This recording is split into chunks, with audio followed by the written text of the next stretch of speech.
मुख्यमंत्री भूपेश बघेल ने कहा, यूक्रेन रूस युद्ध के प्रभावित मेडिकल छात्र छात्राओं के लिए केंद्र सरकार वन टाइम रिलैक्सेशन दे। पूर्व कलेक्टर व भाजपा नेता ओपी चौधरी ने कहा, कांग्रेस सरकार भूली अपने घोषणा पत्र के वायदों को। नवा रायपुर में हर घर तिरंगा की धूम, तिरंगा लेकर निकले सैकड़ों लोग। सीमा सुरक्षा बल के कमांड मुख्यालय का आयोजन।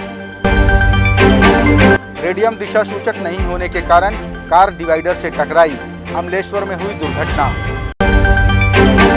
दंतेवाड़ा में जुम्मे की नमाज के बाद बांटा गया तिरंगा। 15 अगस्त को मस्जिद के सामने भी फहरेगा राष्ट्रीय ध्वज। छत्तीसगढ़ी फिल्म के रिलीज पर दिखी संस्कृति की झलक। श्याम टाकीज में उमड़ी भीड़, कलाकार थिरके सड़कों पर।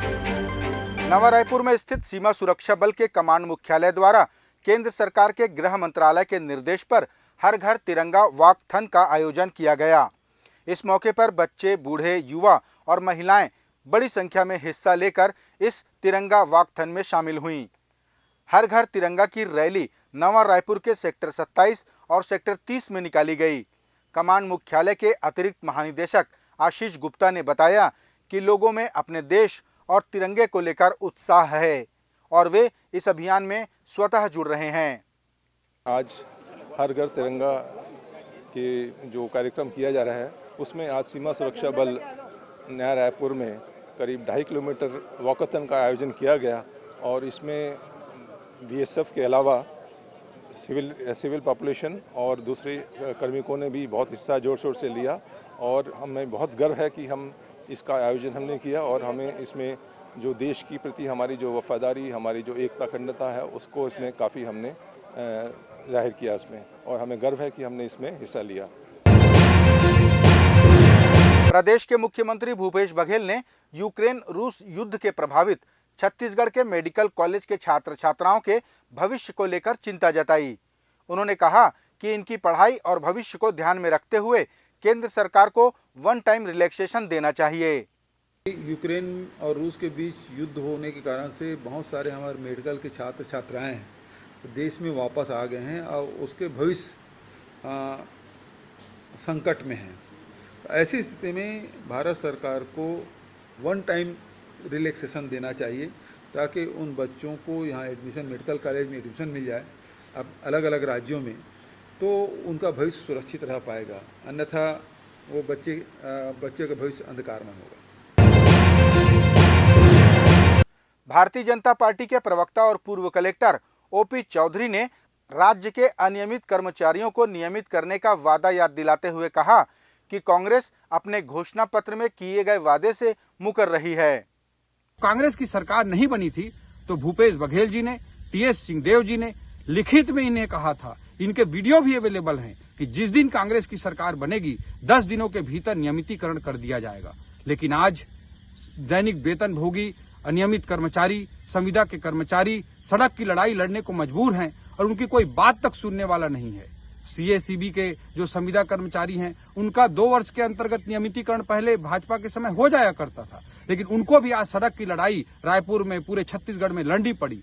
एक साथ 2500 युवाओं ने अपना मुंडन कराया था बूढ़ा तालाब के पास, लेकिन अंततः उन पर लाठी बरसाए गए, उन्हें कोई बात तक करने वाला नहीं था। इसी तरह से विद्यामितान हों, अतिथि शिक्षक हों, आंगनबाड़ी की बहनें हों, कार्यकर्ता हो, सहायिका हो, वितानीन बहनें हों, जो रोजगार सहायक हैं, आवास मित्र हैं, सबको ठगने का काम कांग्रेस कर रही है। ओपी चौधरी के बयान पर प्रतिक्रिया व्यक्त करते हुए कांग्रेस संचार विभाग के प्रमुख सुशील आनंद शुक्ला ने कहा कि कर्मचारियों के नियमितीकरण को लेकर भारतीय जनता पार्टी को बोलने का नैतिक अधिकार नहीं है। देखिए, भारतीय जनता पार्टी को कर्मचारियों के बारे में बोलने का कोई नैतिक अधिकार नहीं है। जिनके शासनकाल में 15 साल में छत्तीसगढ़ के युवाओं को उनके हितों को दरकिनार करके आउटसोर्सिंग के माध्यम से भर्ती की जाती थी, जिनके शासनकाल में संविदा कर्मियों को नियमित करने की मांग करने पर, शिक्षा कर्मियों के द्वारा नियमितीकरण का आंदोलन करने पर उनकी बेरहमी से पिटाई की जाती थी, टॉयलेट तक बंद कर दिए जाते थे, आंदोलनरत महिला शिक्षा कर्मियों को वहाँ जाने से रोका जाता था। वो भारतीय जनता पार्टी घड़ियाली आंसू मत बहाए। कांग्रेस ने वादा किया है, निश्चित तौर पर हमारी सरकार प्रतिबद्ध है कर्मचारियों को नियमित करने के लिए, उनकी मांगों को पूरा करने के लिए, और सरकार समय समय इसमें निर्णय ले रही है। प्रदेश के मुख्यमंत्री भूपेश बघेल ने गौमूत्र खरीदी योजना को लेकर कहा कि यह सरकार की महत्वाकांक्षी योजना है। इसके लिए स्व सहायता समूहों को विधिवत ट्रेनिंग दी जाएगी। उन्होंने आश्वस्त किया कि इस योजना के दूरगामी परिणाम सामने आएंगे। सहायता समूह है, उसको ट्रेनिंग, बिना ट्रेनिंग के वो काम नहीं हो सकता। दूसरी बात यह है कि उतना उसके संचय करने की उसकी विधि अलग है। गोबर को कहीं भी डाल सकते हैं, लेकिन गौमूत्र को इकट्ठा करने के लिए आपको वो पात्र चाहिए जिसमें आप एकत्रित करें।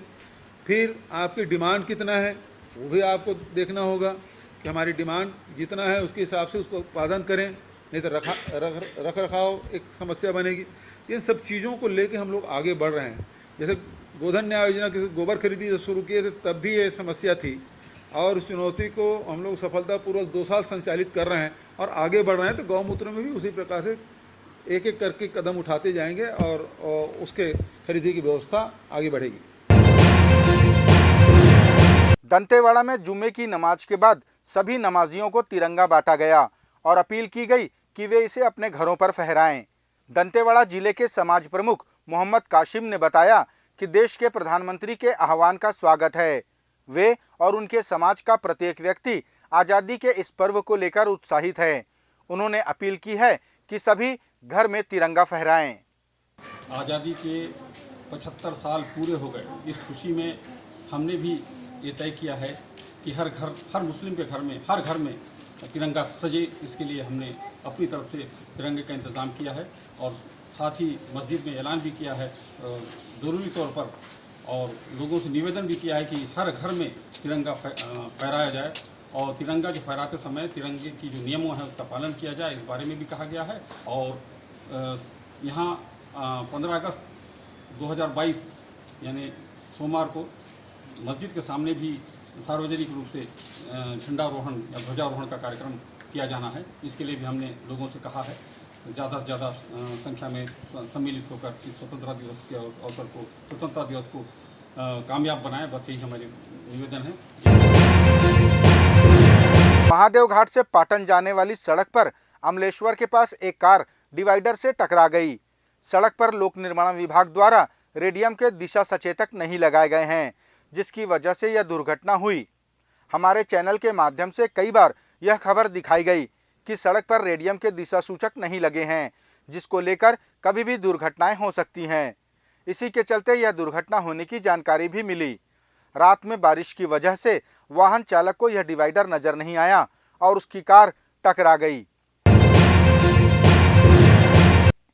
बहुचर्चित छत्तीसगढ़ी फिल्म मोरमयाला राखे रहिबे शुक्रवार को 12 सिनेमा घरों में प्रदर्शित हुई। राजधानी रायपुर के श्याम सिनेमा घर में प्रीमियर के दौरान छत्तीसगढ़ी संस्कृति की झलक देखने को मिली। पारंपरिक वेशभूषा में दर्जनों कलाकारों ने फिल्म के गीत पर नृत्य किया। श्याम टाकीज के सामने सड़क पर कलाकारों को देखने भीड़ इकट्ठी हो गई। गीत पर अभिनेता बॉबी खान और अभिनेत्री प्रतिभा पांडे कलाकारों के साथ थिरकते नजर आए। जितनी भीड़ सिनेमा घर के अंदर रही उतनी ही बाहर भी नजर आई। फिल्म देखकर निकले दर्शकों ने फिल्म को पसंद किया। अभिनेता बॉबी खान ने फिल्म को लेकर पब्लिक का अच्छा रिस्पांस होने की बात कही। वहीं उन्होंने सभी को धन्यवाद भी दिया। आज फिल्म रिलीज हुई है, दर्शकों का उत्साह बहुत है, बहुत अच्छा रिस्पांस है, बहुत भीड़ है, और जो माहौल है रोड जाम का जो माहौल है, ये ऐसा माहौल हो गया कि रोड जाम हो गया, ट्रैफिक पुलिस को आना पड़ा। तो दर्शकों का उत्साह, दर्शकों का जो प्रतिसाद है वो बहुत मिल रहा है और आगे भी मिलता रहेगा, ऐसी अपेक्षा करता हूँ। अभिनेत्री प्रतिभा पांडे ने भी कलाकारों के साथ जोरदार डांस किया। उन्होंने दर्शकों के इस प्यार के लिए धन्यवाद दिया और सेल्फी भी खिंचवाई। मैंने जितना सोचा नहीं था, आप लोगों का इतना प्यार मिला है मुझे, इतना लोगों ने मैं आप सभी लोगों के साथ श्याम टाकीज़ में अभी पूरी मूवी देखी हूँ। रिस्पांस बहुत अच्छा मिल रहा है, सभी लोगों ने बहुत इंजॉय, बहुत एंटरटेनमेंट किया है। इसका गाना, इसका संगीत बहुत ही खूबसूरत है। मैं आज फर्स्ट टाइम आप लोगों के साथ देखी हूँ। सिनेमा घर के अंदर गीतों में सीटी बजी। लोगों ने फिल्म के गीतों को तो पहले ही पसंद कर लिया था, अब फिल्म भी उन्हें पसंद आ रही है। मुख्यमंत्री भूपेश बघेल ने कहा, यूक्रेन रूस युद्ध के प्रभावित मेडिकल छात्र छात्राओं के लिए केंद्र सरकार वन टाइम रिलैक्सेशन दे। पूर्व कलेक्टर व भाजपा नेता ओपी चौधरी ने कहा, कांग्रेस सरकार भूली अपने घोषणा पत्र के वायदों को। नवा रायपुर में हर घर तिरंगा की धूम, तिरंगा लेकर निकले सैकड़ों लोग। सीमा सुरक्षा बल के कमांड मुख्यालय का आयोजन। रेडियम दिशा सूचक नहीं होने के कारण कार डिवाइडर से टकराई, अमलेश्वर में हुई दुर्घटना। दंतेवाड़ा में जुम्मे की नमाज के बाद बांटा गया तिरंगा। 15 अगस्त को मस्जिद के सामने भी फहरेगा राष्ट्रीय ध्वज। छत्तीसगढ़ी फिल्म के रिलीज पर दिखी संस्कृति की झलक।